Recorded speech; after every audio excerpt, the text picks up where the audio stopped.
বিসিবিতে চাকরি করি। এখন আমি শিওর না যে এই কথাটা। বাংলাদেশ ক্রিকেটে ফিরতে চাচ্ছে পুরনো সেই লিডারশিপ ম্যাজিক। একসময় মাঠে যার নেতৃত্বে খেলেছেন তামিম ইকবাল, সেই মাশরাফি বিন মোর্তজা এবার ফিরবেন বোর্ডের গুরুত্বপূর্ণ ভূমিকায়। দীর্ঘদিন আড়ালে থাকা ম্যাচকে কি আবার সামনে নিয়ে আসবেন তামিম, নাকি এই গল্প এখানেই শেষ? বন্ধুত্ব, শ্রদ্ধা আর দেশের ক্রিকেট সবকিছু মিলিয়ে এক বড় সিদ্ধান্তের সামনে দাঁড়িয়ে তামিম। এ নিয়ে বিস্তারিত থাকছে প্রতিবেদনে। বাংলাদেশ ক্রিকেটে আবারও পরিবর্তনের হাওয়া বইছে, আর এই পরিবর্তনের কেন্দ্রে রয়েছেন তামিম ইকবাল। মাঠের ক্রিকেটে দীর্ঘ ক্যারিয়ার শেষে এবার তিনি দায়িত্ব নিয়েছেন বোর্ডের সর্বোচ্চ পর্যায়ে। তবে দায়িত্ব নেওয়ার পরই একটি প্রশ্ন ঘুরপাক খাচ্ছে, তিনি কি আবারও ফিরিয়ে আনবেন তার পুরনো অধিনায়ক মাশরাফি বিন মোর্তজাকে? মাশরাফি বিন মোর্তজা বাংলাদেশ ক্রিকেটের এক অবিচ্ছেদ্য নাম। 2020 সালের 6 মার্চ জিম্বাবুয়ের বিপক্ষে ম্যাচ দিয়ে আন্তর্জাতিক ক্রিকেটকে বিদায় জানান এই সাবেক অধিনায়ক। সেই ম্যাচেই নেতৃত্ব ছাড়েন তিনি। বিদায়ের মুহূর্তে পুরো স্টেডিয়াম আবেগে ভাসলেও সবচেয়ে স্মরণীয় দৃশ্য ছিল তামিম ইকবালের কাঁধে চড়ে মাঠ ছাড়েন মাশরাফি। সেই দৃশ্য যেন দুই প্রজন্মের নেতৃত্ব ও ভালোবাসার প্রতীক হয়ে আছে আজও।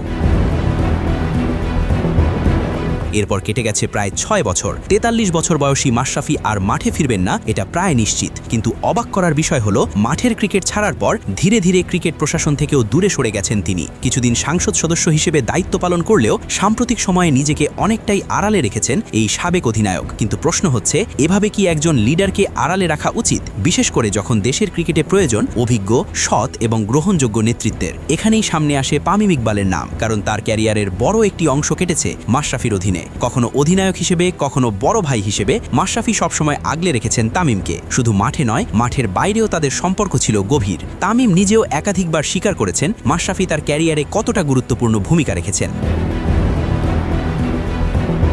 করোনা সময়ে একাধিক লাইভ সেশন ও সাক্ষাৎকারে মাশরাফিকে সামনে এনেছেন তিনি। তার নেতৃত্ব গুণ, সততা এবং দলের প্রতি দায়বদ্ধতার কথা তুলে ধরেছেন বারবার। এখন যখন তামিম নিজেই বোর্ডের দায়িত্বে, তখন অনেকেই আশা করছেন তিনি সেই সম্মান ও বিশ্বাসের প্রতিদান দেবেন। আর সেটি হতে পারে মাশরাফিকে আবারও ক্রিকেটে ফিরিয়ে এনে, তবে ভিন্ন ভূমিকায়। কারণ মাশরাফির মতো অভিজ্ঞ একজন মানুষ বোর্ডে থাকলে তা শুধু প্রশাসনিক স্থিতিশীলতাই আনবে না, বরং খেলোয়াড়দের সঙ্গে বোর্ডের দূরত্বও কমাবে।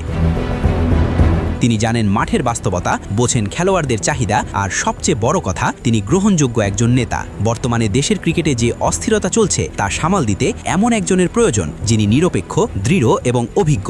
আর এই তিনটি গুণই রয়েছে মাশরাফির মধ্যে। সব মিলিয়ে এখন বলটি তামিম ইকবালের কোর্টে। তিনি চাইলে মাশরাফিকে নতুন ভূমিকায় ফিরিয়ে এনে দেশের ক্রিকেটের নতুন দিগন্তের সূচনা করতে পারেন। আর যদি তা হয়, তাহলে হয়তো আবারও দেখা যাবে সেই পুরনো জুটি তামিম ও মাশরাফি। তবে এবার মাঠে নয়, বোর্ডরুমে। শেষ পর্যন্ত সিদ্ধান্তটা যাই হোক না কেন, এটা নিশ্চিত এই সিদ্ধান্ত বদলে দিতে পারে বাংলাদেশের ক্রিকেটের ভবিষ্যৎ।